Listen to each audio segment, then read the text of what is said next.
ನಮಸ್ತೆ, ನನ್ನ ಹೆಸರು doctor Rajam Murali, senior consultant infertility ಗರ್ಭಗುಡಿ IVF ಸೆಂಟರ್, ಹನುಮಂತ ನಗರ್, ಬ್ಯಾಂಗ್ಳೂರ್. ಇವತ್ತು ನಾವು ಇನ್ಫರ್ಟಿಲಿಟಿ ಟ್ರೀಟ್ಮೆಂಟಲ್ಲಿ ಬಂದಿರೋ ಲೇಟೆಸ್ಟ್ ಅಡ್ವಾನ್ಸ್ಮೆಂಟ್ ಬಗ್ಗೆ ಮಾತಾಡೋಣ.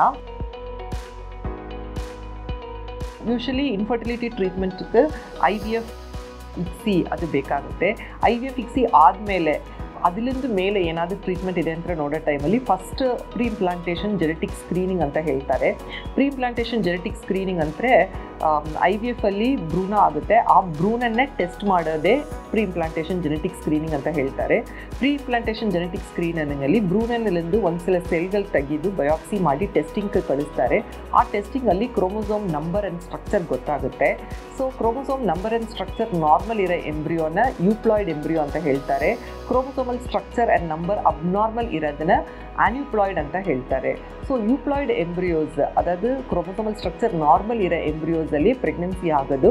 ಆನ್ಯೂಪ್ಲಾಯ್ಡ್ ಎಂಬ್ರಿಯೋಸಲ್ಲಿ ಅದು ಹಾಕಿದ್ದೀವಿ ಅಂದರೆ ಪ್ರೆಗ್ನೆನ್ಸಿ ಆಗಲ್ಲ, ಅಬಾರ್ಷನ್ಸ್ ಥರ ಆಗ್ಬೋದು.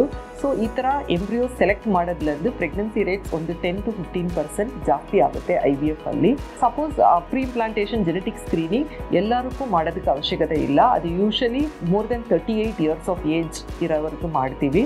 ಇಲ್ಲಾಂದರೆ repeated IVF failures, 2 IVF cycles fail ಆಯಿತು ಅಂದರೆ ಅದ್ರ ಮೇಲೆ ಮಾಡ್ತೀವಿ. ಇಲ್ಲಾಂದರೆ ರಿಪೀಟೆಡ್ ಅಬಾರ್ಷನ್ಸ್ ಇರೋವರೆಗೆ ಪ್ರೀ ಇಂಪ್ಲಾಂಟೇಷನ್ ಜೆನೆಟಿಕ್ ಸ್ಕ್ರೀನಿಂಗ್ ಮಾಡ್ತೀವಿ.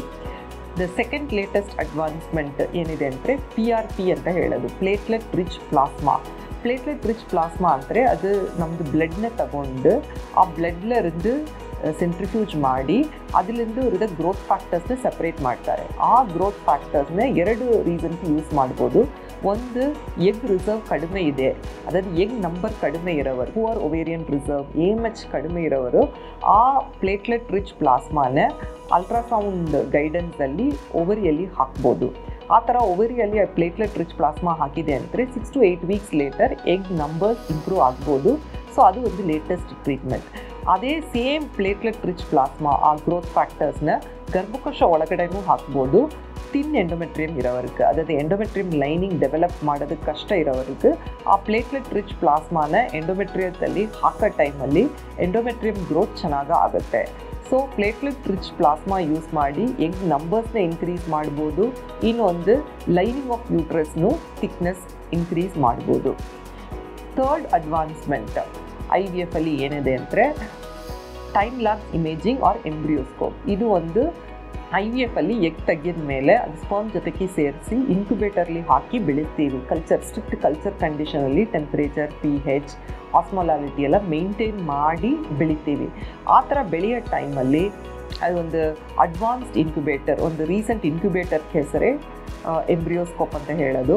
ಆ ಇನ್ಕ್ಯುಬೇಟರ್ಲಿ ಹಾಕೋ ಟೈಮಲ್ಲಿ ಆ ಇನ್ಕ್ಯುಬೇಟರ್ ಒಂದು ವಿಡಿಯೋ ಥರ ಆ ಎಂಬ್ರಿಯೋಸ್ ಗ್ರೋತ್ನ ಡೀಟೇಲ್ಡಾಗ ಹೇಳುತ್ತೆ. ಆ ಥರ ಡೀಟೇಲ್ಡಾಗ ಹೇಳೋ ಟೈಮಲ್ಲಿ ಅದರಿಂದ best embryo with highest implantation potential, ಅದಾದ ಮಕ್ಕಳಾಗ ಶಕ್ತಿ ಇರೋ ಬೆಸ್ಟ್ ಎಂಬ್ರಿಯೋನ ಸೆಲೆಕ್ಟ್ ಮಾಡಿ ಹಾಕೋದ್ರಿಂದ ಪ್ರೆಗ್ನೆನ್ಸಿ ರೇಟ್ಸ್ ಒಂದು 10% ಜಾಸ್ತಿ ಆಗ್ಬೋದು. ನೆಕ್ಸ್ಟ್ ಅಡ್ವಾನ್ಸ್ಮೆಂಟ್ ಏನು ನಾವು ನೋಡಬೇಕು ಅಂದರೆ IVM ಅಂತ, ಇನ್ ವಿಟ್ರೋ ಮೆಚುರೇಷನ್ ಅಂತ. ಇನ್ ವಿಟ್ರೋ ಮೆಚುರೇಷನ್ ಒಂದು IVFಲಂದು ಒಂದು ಅಡ್ವಾನ್ಸ್ಮೆಂಟ್. ಇನ್ ವಿಟ್ರೋ ಮೆಚುರೇಷನ್ ಎಲ್ಲರಿಗೂ ಯೂಸ್ ಮಾಡೋದಕ್ಕಾಗಲ್ಲ, PCOS ಪೇಷಂಟ್ಸ್ಗೆ ಯೂಸ್ ಮಾಡೋದಕ್ಕಾಗುತ್ತೆ, ಹೈ AMH ಇರೋವರೆಗೂ ಯೂಸ್ ಮಾಡೋದಕ್ಕಾಗುತ್ತೆ. ಈ ಇನ್ ವಿಟ್ರೋ ಮೆಚುರೇಷನಲ್ಲಿ ಏನು ಮಾಡ್ತಾರಂದರೆ ಕಮ್ಮಿ ಇಂಜೆಕ್ಷನ್ಸ್ ಕೊಡ್ತಾರೆ, ಕಮ್ಮಿ ದಿನ ಕೊಡ್ತಾರೆ. ಇಮ್ಮೆಚೂರ್ ಎಗ್ಸ್ನ ರಿವೈವ್ ಮಾಡಿ ಆ ಇಮ್ಮೆಚೂರ್ ಎಗ್ಸ್ನ ಲ್ಯಾಬಲ್ಲಿ ಮೆಚೂರ್ ಮಾಡಿ ಆ ಮೆಚೂರ್ ಎಗ್ಸಲ್ಲಿ ಸ್ಪರ್ಮ್ಸ್ ಹಾಕಿ ಭ್ರೂಣ ಮಾಡಿ ಆ ಭ್ರೂಣನ ಗರ್ಭಕೋಶ ಒಳಗಡೆ ಹಾಕಿ ಪ್ರೆಗ್ನೆನ್ಸಿಗೆ ಟ್ರೈ ಮಾಡ್ತಾರೆ. ಸೊ ಈ ಥರ ಇಮ್ಮೆಚೂರ್ ಎಗ್ಸ್ ಯೂಸ್ ಮಾಡೋ IVFಗೆ ಹೆಸರು ಇನ್ ವಿಟ್ರೋ ಮೆಚುರೇಷನ್ ಅಂತ. ಯೂಶಲಿ ಇದು PCOS ಪೇಷಂಟ್, IVF ಅಲ್ಲಿ ಬ್ಯಾಡ್ ಕ್ವಾಲಿಟಿ ಎಂಬ್ರಿಯೋಸ್ ಬಂದಿರೋರು, IVF ಅಲ್ಲಿ ಚೆನ್ನಾಗಿ ಎಗ್ಸ್ ಬಂದಿಲ್ಲದವರು ಇರೋ PCOS patients IVM is an alternative.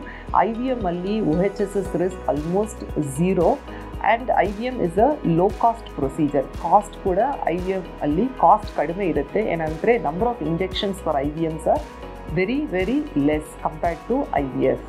ನಾವು next recent technology in IVF ಏನು ನೋಡಬೇಕು ಅಂದರೆ sperm selection technique. Sperm selection ಅಂದರೆ ಸ್ಪರ್ಮ್ ಕೌಂಟ್ ಕಡಿಮೆ ಇರೋರು, DFI ಜಾಸ್ತಿ ಇರೋವ್ರಿಗೆ ಕರೆಕ್ಟ್ ಸ್ಪರ್ಮ್ನ ಹುಡುಕಬೇಕು IVF ಮಾಡೋದಕ್ಕೆ.